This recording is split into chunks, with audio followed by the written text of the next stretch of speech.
안녕하세요, 칸지입니다. 한 달 전에 구입한 외장 마이크가 드디어 오늘 도착을 해서 오늘부터 이렇게 시승 영상 같은 다양한 영상들을 이렇게 멀리서도 화면 영상 촬영과 좀 갭이 없이 또렷한 목소리를 들려드릴 수 있게 되었습니다. 나름 감개무량하네요.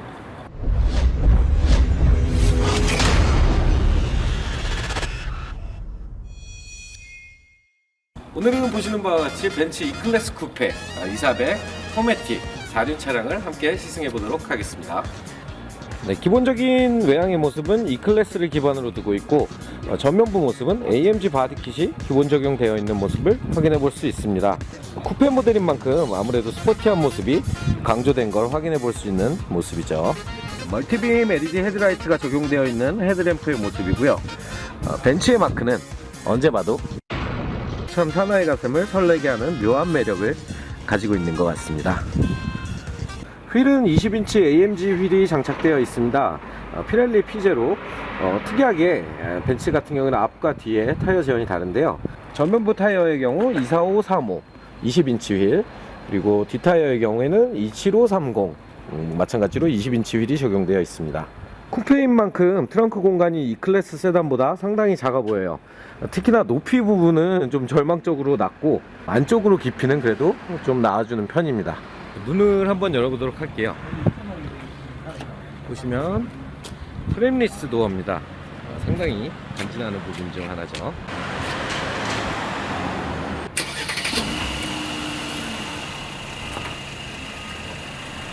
여기서 앞뒤 창문을 이렇게 다 열어주게 되면 이렇게 완전히 뻥 뚫린 개방감을 느껴볼 수 있습니다. 투도어기 때문에 뒷좌석에 타려면 이렇게 앞좌석을 앞으로 당겨줘야 합니다. 자동으로 이렇게 나가주죠. 뒷자리 한번 타보도록 할게요.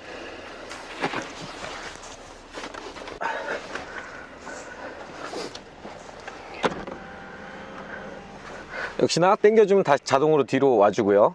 뒷자리 공간의 경우 위 같은 경우에는 성인 남성 기준으로 머리가 살짝 닿는 정도, 머리카락이 살짝 닿는 정도 높이라고 생각을 하시면 될 것 같고요.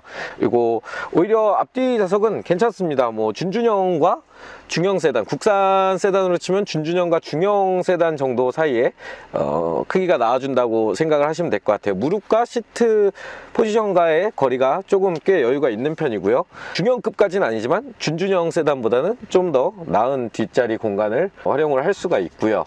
대신에 이렇게 뛰어난 뭐 좀 개방감을 느낀다거나 좀 더 엄청나게 넉넉한 느낌의 뒷좌석은 아니에요. 먼저 간단한 E클래스 쿠페의 제원을 살펴보도록 하겠습니다. 벤츠 2.4배 쿠페 포매틱은 이름 그대로 4륜 구동 차량이고 기본적으로 후륜을 베이스로 하고 있는 차입니다.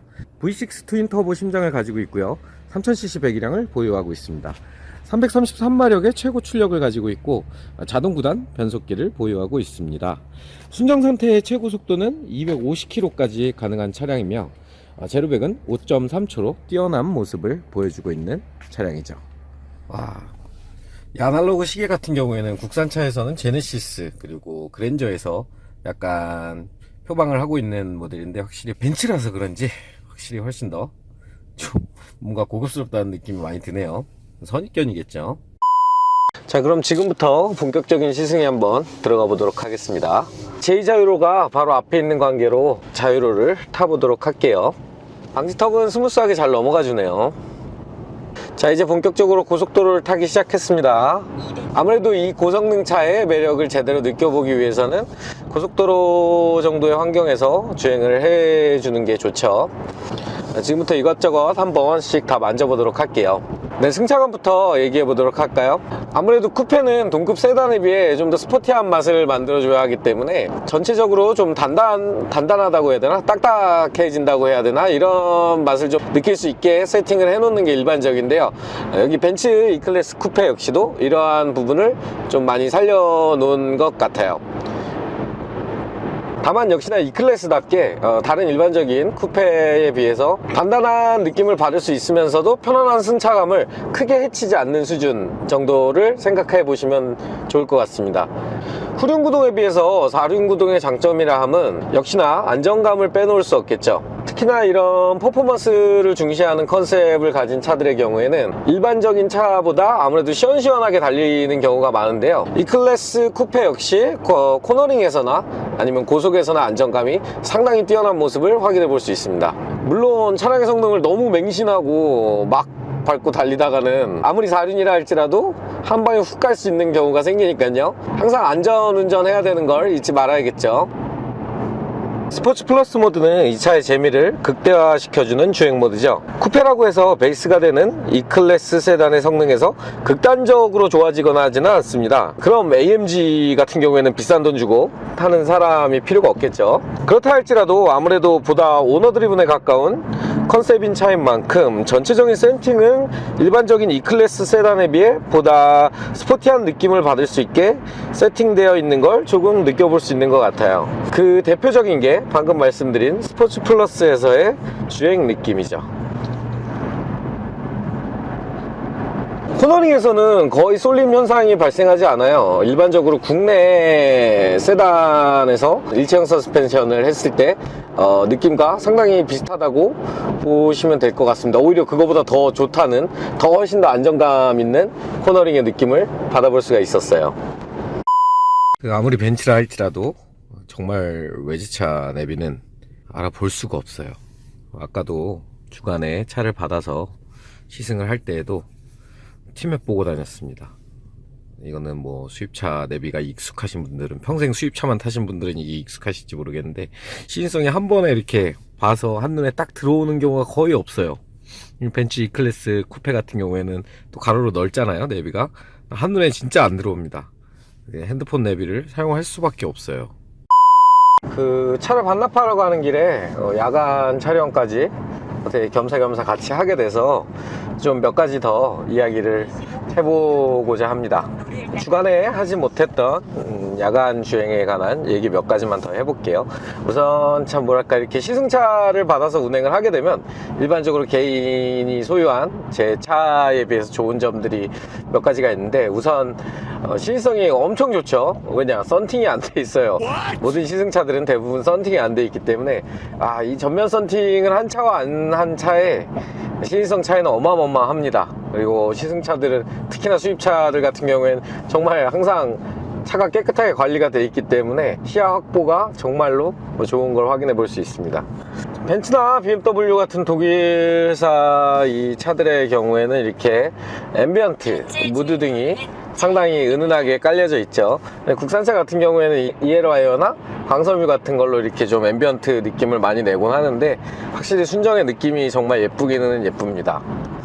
제가 알기로 이런 거는 뭐 BMW에서도 많이 봐왔는데, 뭐 코딩 같은 걸 통해서 색상을 평소 뭐 순정 상태에서는 이렇게 볼 수 없는 색상들도 많이 할 수 있는 걸로 알고 있는데, 벤츠도 아마 그렇게 되는 걸로 알고 있어요.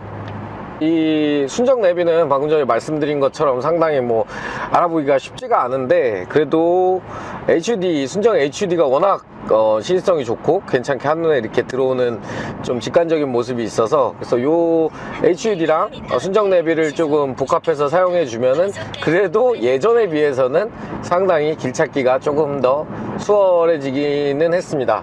그래도 저는 그냥 티맵이 편해요.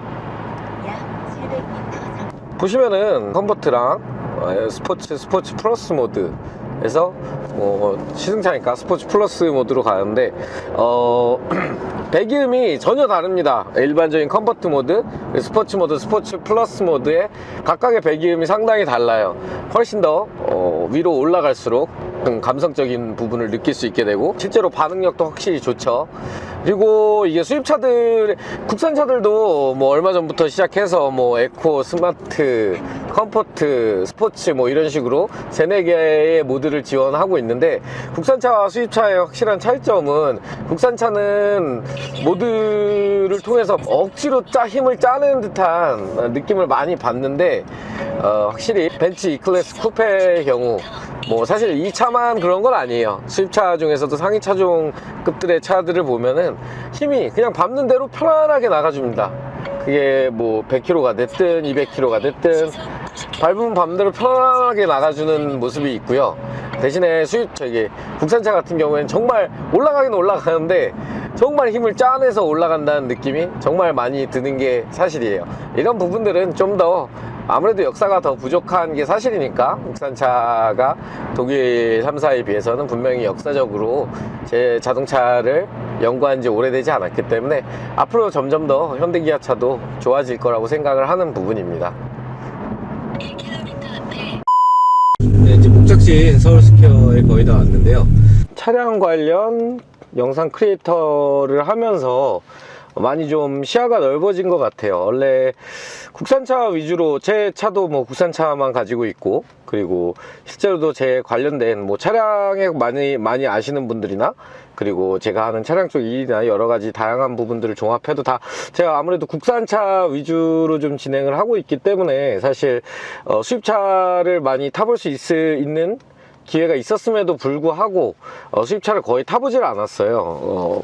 뭐 제 인생에 별로 그렇게 필요할 것 같지 않아서. 근데 이번에 영상 크리에이터를 하기 시작하면서 수입차들을 많이 타게 되었고, 좀 더 영역을 넓혀보고자 국산차뿐만 아니라 수입차들도 많이 타보고, 영상도 찍고 시승기도 이제 하나둘씩 올리기 시작하면서 참 뭐랄까 시야가 많이 넓어진 것 같아요. 사실 지금까지 수입차라 하면은 뭐 잠깐 아는 사람 차를 탄다거나 뭐 이런 부분들 말고는 딱히 긴 시간 동안 시승을 한다거나 이런 부분들이 별로 없었는데, 여러가지 다양한 일본차, 독일차 등등등 다양한 시승차들을 많이 시승을 하게 되면서 점점 더 차량에 대한 그런 지식들이 보다 좀 식견이나 이런 부분들이 좀 더 넓어지는 기분이 많이 드는 것 같아요.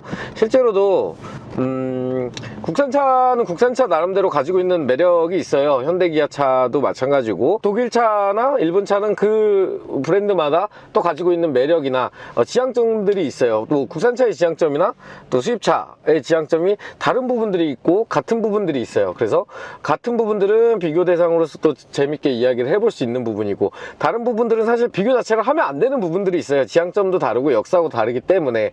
그러니까 이런 부분들을 하나하나 알아가면서 앞으로 보다 좀 더 지식이 많이 쌓이면 전문적이고 좀 지식적인 부분을 좀 더 알기 쉽게 편하게 일반인의 시선으로 좀 풀어서 얘기를 앞으로도 많이 해서 만들어 보도록 하겠습니다.